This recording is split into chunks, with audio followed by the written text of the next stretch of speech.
Dentro del cometa, por Arthur C. Clarke. No sé por qué grabo esto, dijo George Takeo Pickett, lentamente, hablando ante el micrófono. No existe la menor probabilidad de que alguien lo escuche. Dicen que el cometa nos volverá a llevar a la Tierra dentro de 2 millones de años, o sea, cuando dé la próxima vuelta al Sol.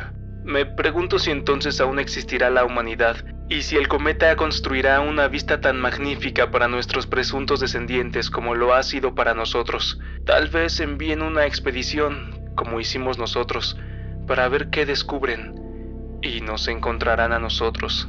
Pues la nave estará en perfectas condiciones, incluso al cabo de tantos milenios. Habrá combustible en los tanques, tal vez aire, ya que la comida se acabará primero, y moriremos de hambre antes que asfixiados. Supongo que no aguardaremos tanto. Será más rápido abrir la escotilla y acabar de una vez. De niño leí una obra sobre una expedición polar llamada Un invierno entre los hielos, del ingenioso Julio Verne.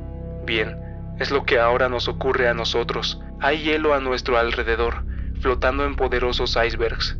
La Challenger está en medio de ellos, orbitando tan lentamente que ha de pasar algún tiempo antes de comprender que se mueven. Pero ninguna expedición a los polos de la Tierra se enfrentó con nuestro invierno.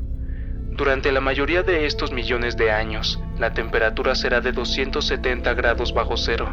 Estaremos tan alejados del Sol que nos enviará el mismo calor que las estrellas. ¿Y quién ha intentado nunca calentarse las manos con el calor de Sirio en una noche invernal? Esta imagen absurda, asaltando de pronto su cerebro, le quebrantó por completo. No podía hablar de recuerdos de luz lunar sobre campos nevados, de campanas de Navidad sonando a través de una tierra que estaba ya a 80 millones de kilómetros de distancia. De repente, se echó a llorar como un chiquillo, destrozado su propio dominio ante el recuerdo de todas las bellezas familiares de la tierra que había perdido para siempre. Todo había empezado bien, en medio de un gran alarde de excitación y aventura. Recordaba, hacía solo 6 meses, la primera vez que salió a contemplar el cometa, poco después que Jimmy Randall, de 18 años, lo descubriese con su telescopio de construcción casera y enviara su famoso telegrama al observatorio de Monte Stromlo. En aquellos días, solo era una débil mota de niebla moviéndose lentamente por la constelación de Eridiano, al sur del Ecuador. Estaba mucho más allá de Marte, trasladándose hacia el Sol por su órbita inmensamente elíptica. Cuando había brillado por última vez en el cielo de la Tierra, no había aún ningún hombre, y tal vez tampoco lo habría cuando volviera. La raza humana veía al cometa Randall por primera, y quizá por última vez. Al acercarse al Sol fue creciendo, adornándose con plumas y surtidores, el menor de los cuales era tan grande como 100 tierras. Como un enorme penacho arrastrándose en medio de alguna brisa cósmica, la cola del cometa tenía ya una longitud de 60 millones de kilómetros cuando pasó por la órbita de Marte. Fue entonces cuando los astrónomos comprendieron que podía tratarse de la visión más espectacular que había aparecido en el firmamento. La exhibición del cometa Halley en 1986 no sería nada en comparación. Y fue entonces cuando los administradores de la década internacional de astrofísica decidieron enviar la nave de investigación Challenger hacia el cometa, si podía terminarse a tiempo, ya que se trataba de una oportunidad que no volvería a ocurrir seguramente en 1000 años. Durante interminables semanas, en las horas que preceden al amanecer, el cometa cruzaba el cielo como una segunda, pero más brillante, Vía Láctea. Al aproximarse al Sol y volver a experimentar los fuegos desconocidos desde que los mamuts recorrían la Tierra, se tornó más activo. Chorros de gas luminoso surgieron de su núcleo, formando grandes abanicos que giraban lentamente como faros a través de las estrellas. La cola, de 150 millones de kilómetros de longitud, se dividió en franjas intrincadas y en chorros que cambiaban completamente de forma en una sola noche. Siempre señalaban al sur, como enviados allí por un gran vendaval que soplase hacia el exterior el calor del sistema solar. Cuando le asignaron la Challenger, George Pickett apenas creyó su suerte. A ningún periodista le había ocurrido algo parecido desde William Lawrence y la bomba atómica.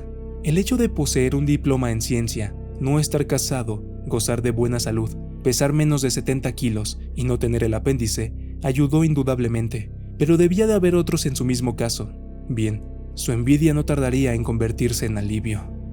Como la reducida dotación de la Challenger no permitía incluir a un simple periodista, Pickett tuvo que doblar sus horas de trabajo como oficial administrativo. Esto significó, en la práctica, tener que redactar el diario de a bordo, actuar como secretario del comandante, llevar el control de lo almacenado y nivelar las cuentas.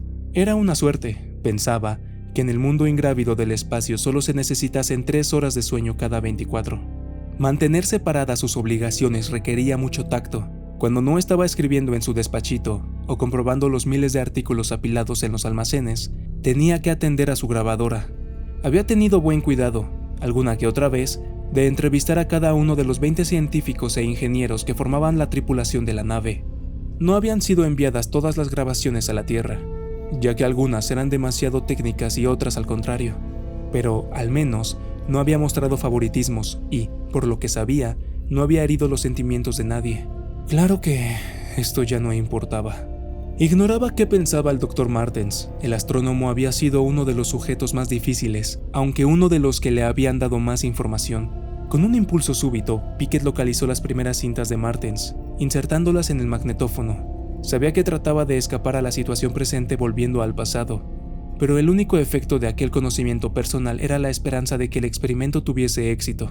Todavía recordaba claramente aquella primera entrevista, ya que el micrófono ingrávido, balanceándose suavemente bajo la corriente de aire de los ventiladores, casi le había hipnotizado, tornándole incoherente.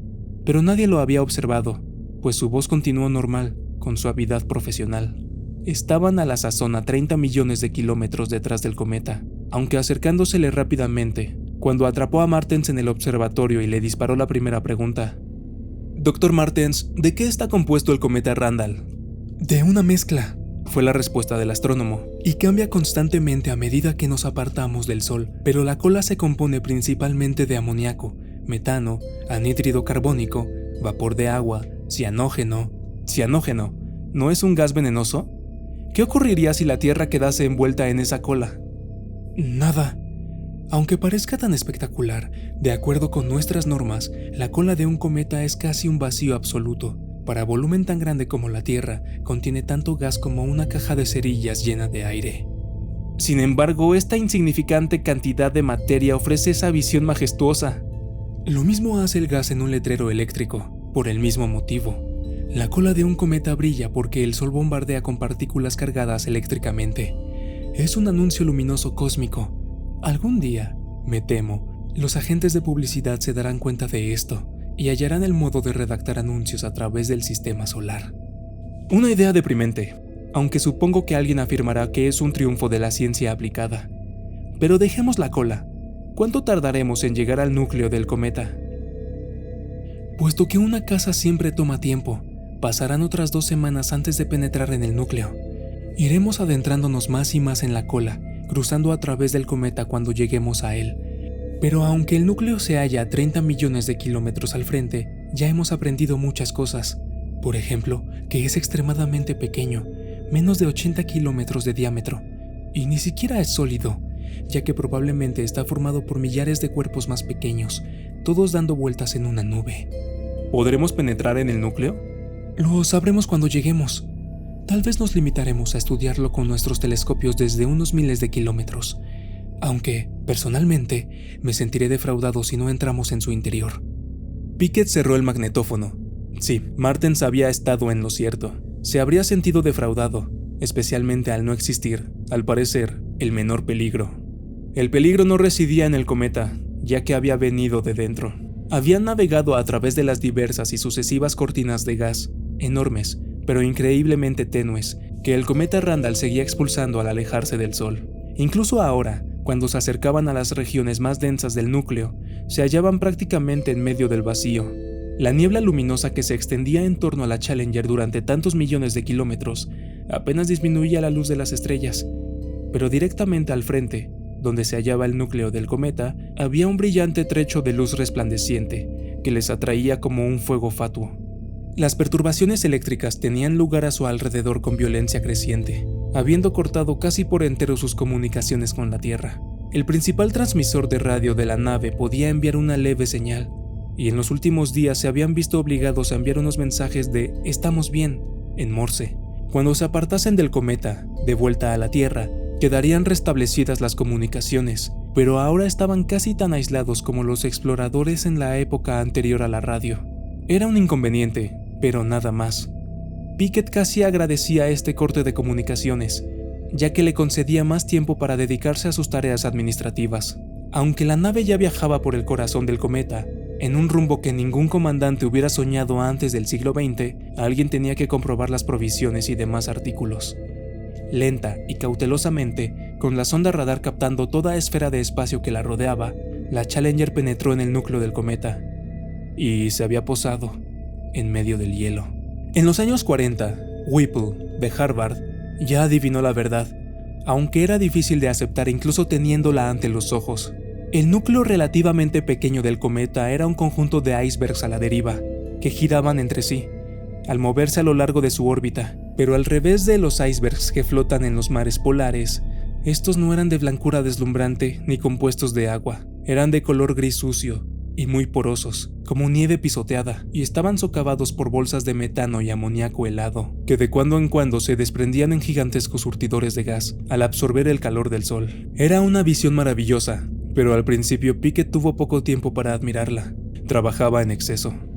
Estaba dando la vuelta de rutina por los depósitos de la nave cuando se enfrentó con la catástrofe, aunque tardó algún tiempo en darse cuenta, puesto que la situación de las provisiones había sido ampliamente satisfactoria y poseían grandes reservas hasta volver a la Tierra. Las había comprobado personalmente y solo tenía que confirmar los balances grabados en la sección de la memoria electrónica de la nave, donde se almacenaba toda la contabilidad. Cuando aparecieron en la pantalla las primeras cifras absurdas, Pickett supuso que había presionado una palanca errónea, borró los totales y volvió a alimentar la computadora con la información obtenida. 60 cajas de carne presionada para empezar, 17 consumidas. Quedaban 99.999.943. Probó innumerables veces sin resultado. Luego, sintiéndose enojado, aunque no alarmado, fue en busca del Dr. Martens. Halló al astrónomo en la cámara de tortura, el diminuto gimnasio apretado entre los almacenes técnicos y la caja del principal tanque de combustible. Todos los miembros de la tripulación tenían que ejercitarse allí 1 hora diaria, de lo contrario sus músculos se distenderían a causa del ambiente falto de gravedad. Martens estaba luchando con una serie de muelles poderosos, con expresión determinada en su rostro, pero la expresión se tornó más determinada cuando Pickett le explicó lo ocurrido. Unas cuantas pruebas de la principal computadora les comunicó lo peor. «La computadora se ha vuelto loca», confesó Martens. «Ni siquiera suma o resta». «Pero seguramente podremos repararla». Martens meneó la cabeza. Había perdido su confianza habitual. Parecía, según pensó Pickett, un muñeco de goma hinchado al empezar a perder gas. «Ni los fabricantes podrían hacerlo. Es una masa sólida de microcircuitos, tan apretados como los del cerebro humano. Todavía forman las unidades de memoria, pero la sección calculadora se ha inutilizado. Solo enreda las cifras vertidas en ella». «¿Y esto dónde nos deja?», preguntó el periodista. «Significa que todos estamos muertos», respondió llanamente Martens. «Sin la computadora estamos listos. Es imposible calcular una órbita de regreso a la Tierra. Se necesitaría todo un ejército de matemáticos trabajando varias semanas para resolverlo en un papel».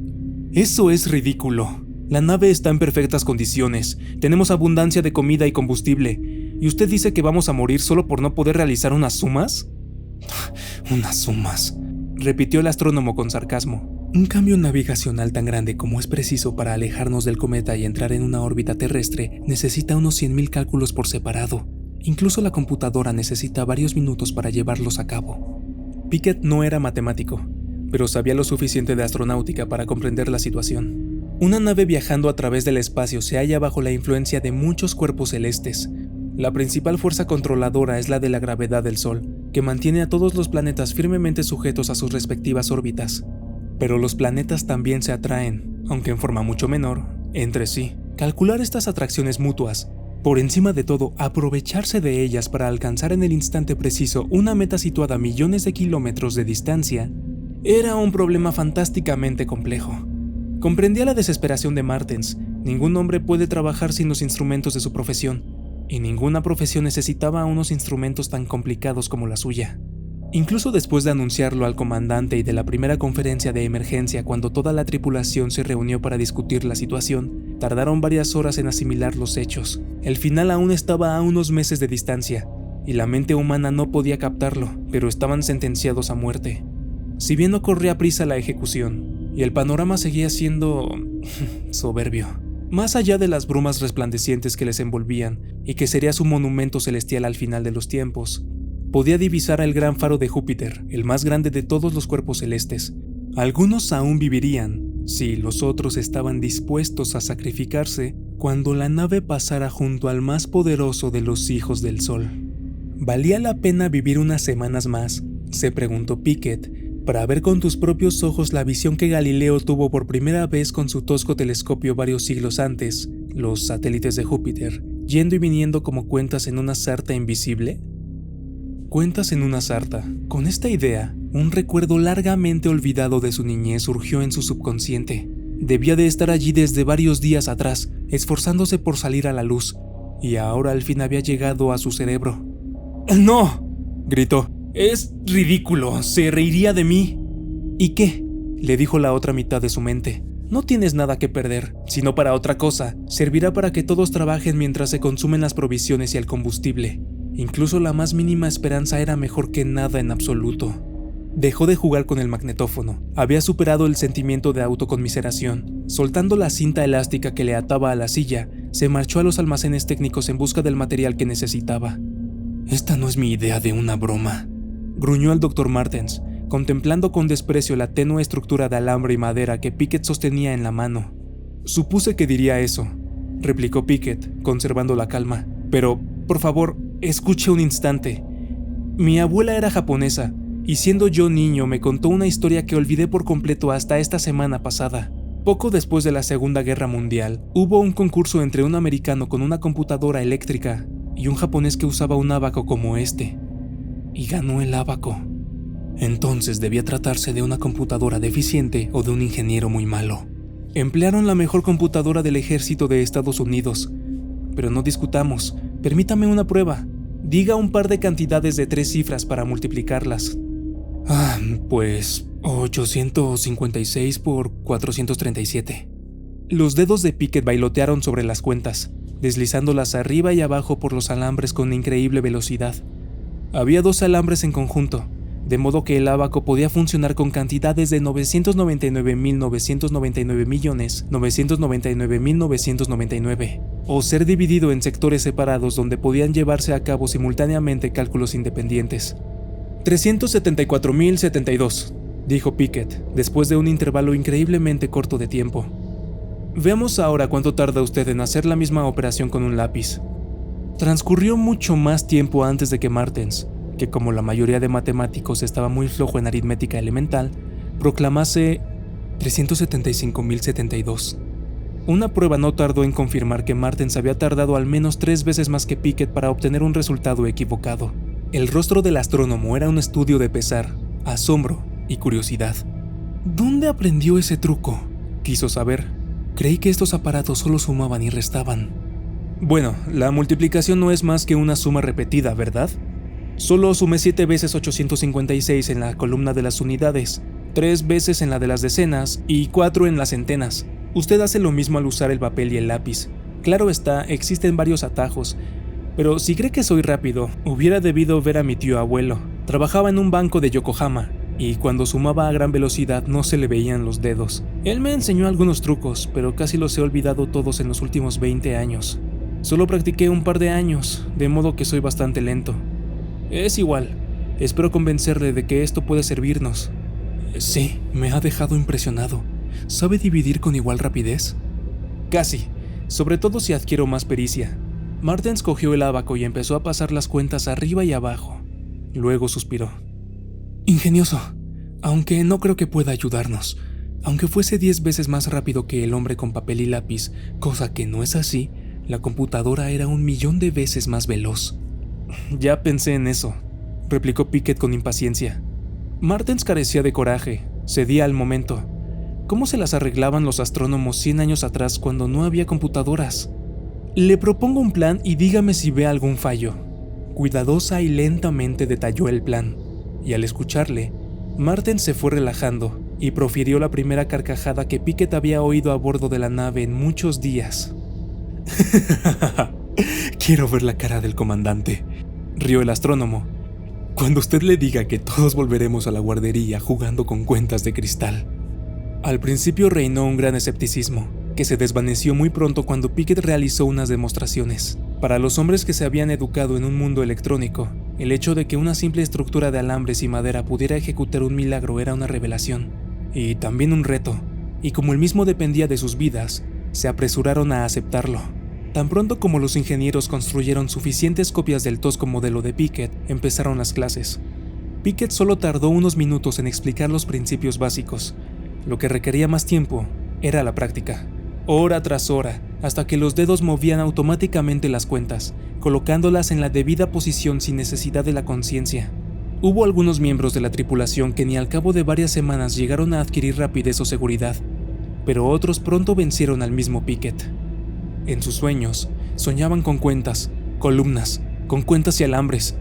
Tan pronto como pasaron más allá del estado elemental, quedaron divididos por equipos que compitieron ferozmente entre sí, hasta alcanzar unos índices muy elevados de eficiencia. Al fin, hubo hombres a bordo que podían multiplicar cantidades de 4 cifras en 15 segundos, durante interminables horas. Aquella labor era puramente mecánica. Requería destreza, pero no inteligencia. La tarea realmente difícil era la de Martens, en la que casi nadie podía ayudarle. Tuvo que olvidar todas las técnicas basadas en maquinarias y estudiar de nuevo cálculo, a fin de que los que debían efectuarse pudieran ser realizados automáticamente por individuos que no tenían la menor noción de las cantidades que manejaban.